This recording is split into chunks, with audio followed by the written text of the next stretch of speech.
Hello friends, welcome back Spain news channel நண்பர்களே. இன்றைக்கி இந்த வீடியோவில் மிக முக்கியமான எச்சரிக்கையான ஒரு ஜோதிட விஷயத்தையும் ஒரு ஆன்மீக விஷயத்தையும் தான் இந்த வீடியோவில் பார்க்க போகிறோம். ஸோ பார்க்குறதுக்கு முன்னாடி எதை பற்றிய விஷயம் பார்க்க போகிறோங்கிறத இன்ட்ரோவில் ஷேர் பண்ணுறேன். எதை பற்றிய விஷயம் பார்க்க போகிறோங்கிறத இன்ட்ரோவில் தெரிஞ்சுக்குங்க. தற்போது 2025 ஆண்டு நடந்துகிட்ருக்கு.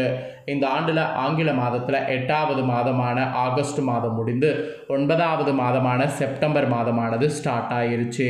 ஸ்டார்ட் ஆன செப்டம்பர் மாதம் முதல் வாரத்திலே பயங்கரமான சம்பவம் ஜோதிட ரீதியாக நடக்க போகுது. அது என்ன சம்பவம் அப்படின்னா, கிரகணமானது நடக்க போகுது.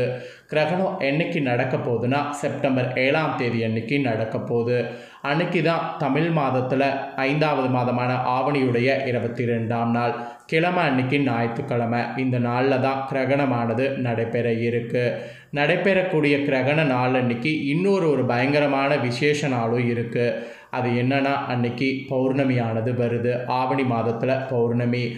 ஆவணி மாதத்தில் பௌர்ணமியில் கிரகணம் வரக்கூடிய நாள் எப்படி பதிவாகுதுன்னா, இந்திய நேரப்படி இரவு நேரத்தில் பதிவாகுது. ஸோ பௌர்ணமி அப்படின்னாவே நம்ம நினைவுக்கு ஃபஸ்ட்டு ஞாபகம் வருவது திருவண்ணாமலை தான்.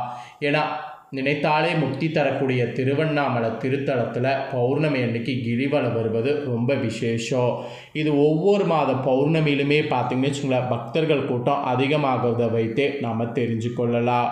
ஸோ பௌர்ணமி நாளே கிரிவலம் வரக்கூடிய நாள் அன்னைக்கு இந்த டைம் கிரகணமும் வருது. கிரகணம் நடக்கிறது ரொம்பவே ஆபத்தானதுங்கிறது நம்மளுக்கு காலங்காலமாக சொல்லப்பட்டுருக்கு. அது கிரகணம் சூரிய கிரகணமாக இருந்தாலும் சரி, சந்திர கிரகணமாக இருந்தாலும் சரி, கிரகண நேரத்தில் வெளியே வரக்கூடாது, சில விஷயங்கள் செய்யக்கூடாது என்பது காலங்காலமாக குறிப்பிடப்பட்டு வருது. அந்த வகையில் இப்போ கிரகணம் நடக்கிறது இந்திய நேரப்படி இரவு நேரத்தில் அப்படிங்கிறதுனால, பௌர்ணமி வர்றதுனால கிரிவலம் திருவண்ணாமலையில் வரலாமா வரக்கூடாதா அப்படிங்கிற ஒரு கேள்வி எழுந்திருக்கு.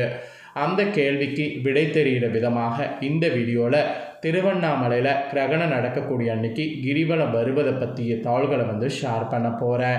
ஸோ திருவண்ணாமலையில் கிரிவலம் வரணும் அப்படின்னு நினைக்கிறவங்க இந்த ஒரு வீடியோவை பாருங்கள். இந்த கிரகணம் நடக்கக்கூடிய அன்னைக்கு கிரிவலம் வரலாமா வரக்கூடாதா அப்படிங்கிற டீட்டெயிலை இந்த வீடியோவில் தெரிஞ்சு அதற்கேற்ப நீங்கள் நடந்து பயன்பெறுங்க.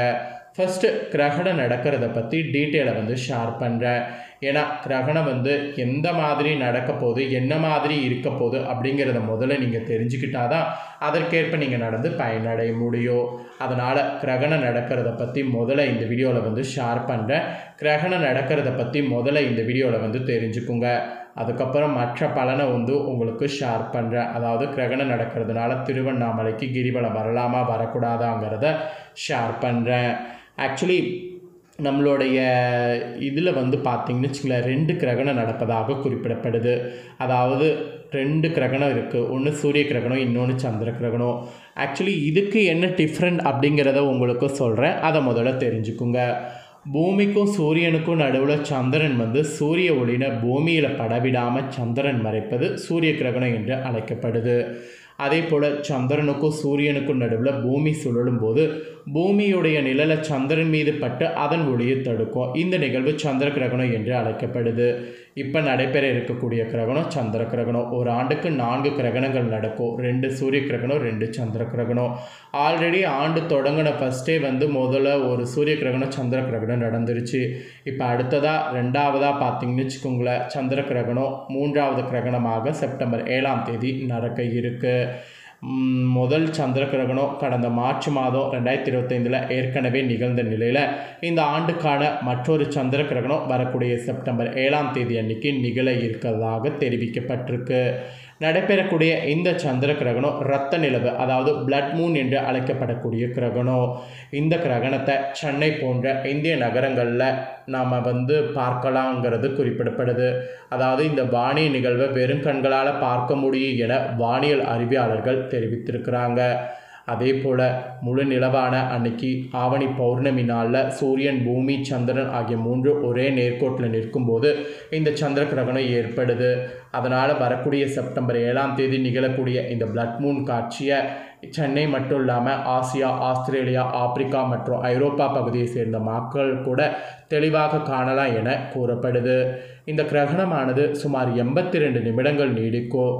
இது சமீபத்திய ஆண்டுகளில் மிக நீண்ட கிரகணங்களில் ஒன்றாகும். உலக மக்கள் தொகையில் கிட்டத்தட்ட 87% பேர் இதன் ஒரு பகுதியாவது பார்க்க முடியும் என்று விஞ்ஞானிகள் தெரிவிக்கிறாங்க. சூரிய கிரகணம் போல் இது ரொம்ப ஆபத்து இல்லாமல் இந்த சந்திர கிரகணத்தை வெறும் கண்களாலே இந்த நாளில் பார்க்கலாம். கரெக்டாக செப்டம்பர் 7ஆம் தேதி இந்திய நேரப்படி இரவு 8:58 மணிக்கு தொடங்குது. கிரகணம் 8ஆம் தேதி அதிகாலை 2:25 மணி வரை இது இருக்குது.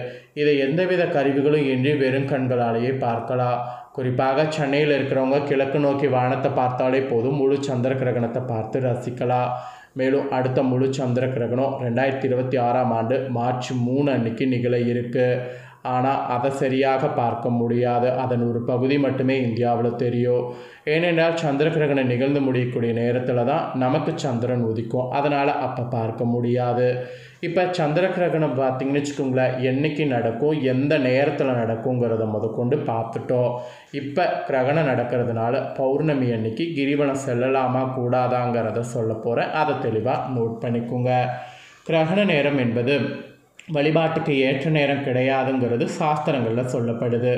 இதனால் கிரகண நேரத்தில் பெரும்பாலும் ஆலயங்களில் நடை அடைக்கப்படுவது வழக்கம். காரணம் என்னென்னா, கிரகணம் நிகழும்போது திருவண்ணாமலையில் பௌர்ணமி அன்னைக்கு கிரிவலம் மேற்கொள்ளலாமா கூடாதாங்கிறத சந்தேகம் பலருக்கும் இருக்குது.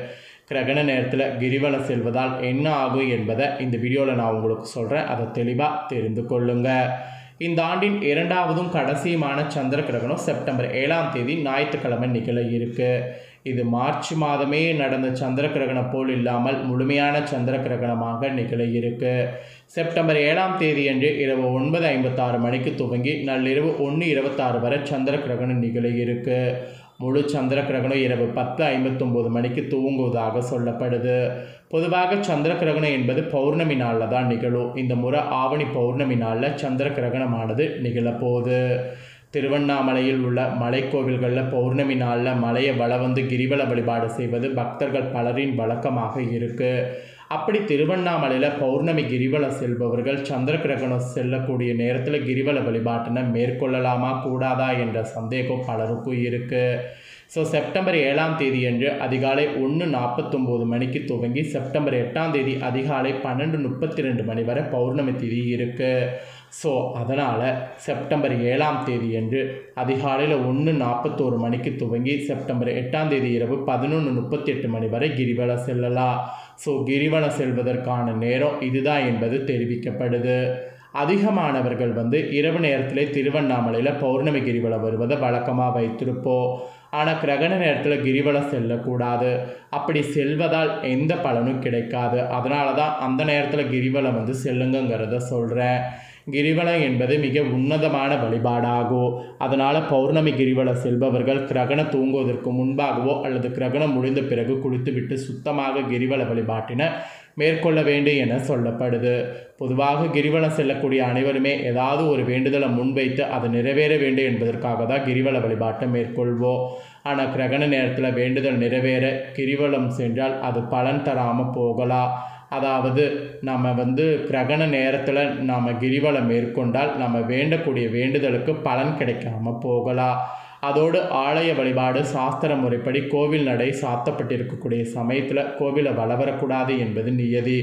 அப்படி பார்த்தால் திருவண்ணாமலையில் கிரிவலம் என்பது அருணாச்சலேஸ்வரர் கோவிலை சுற்றி உள்ள மலையை வலம் வழிபடுவதாகும். இது கோவிலையும் சேர்த்து சுற்றமும் வழிபாடாகும். ஸோ கிரகண சமயத்தில் திருவண்ணாமலை அண்ணாமலையார் கோவிலில் நடை சாத்தப்பட்டிருக்கும். அந்த சமயத்தில் கிரிவலம் வருவது சாஸ்திர முறைகளுக்கு எதிரானதாகும். ஸோ செப்டம்பர் 8ஆம் தேதி இரவு 11:38 வரை கிரிவலம் செல்லலாம் என்பதால் செப்டம்பர் 7ஆம் தேதி இரவு சந்திர கிரகணம் முடிந்த பிறகு குளித்துவிட்டு அதற்கு பிறகு கிரிவலத்தை துவங்கி 11:30 மணிக்குள்ளாவது நிறைவு செய்யுங்க. கிரகணம் இல்லாத மற்ற எந்த நேரத்தில் திருவண்ணாமலையில் கிரிவலம் வழிபட்டாலும் அதற்கு நிச்சயம் பலன் உண்டு. ஸோ இப்போ கிரிவலம் வருவதை பற்றி ஒரு ஐடியா உங்களுக்கு கிடைச்சிருக்கோ. ஸோ கிடைச்ச ஐடியாக்கேற்ப செயல்படுங்க. ஸோ இதை நீங்கள் உடனே நீங்கள் பார்த்து முடித்த உடனே இதை லைக் பண்ணி உங்கள் ஃப்ரெண்ட்ஸ் ஃபேமிலிக்கு ஷேர் பண்ணுங்கள்.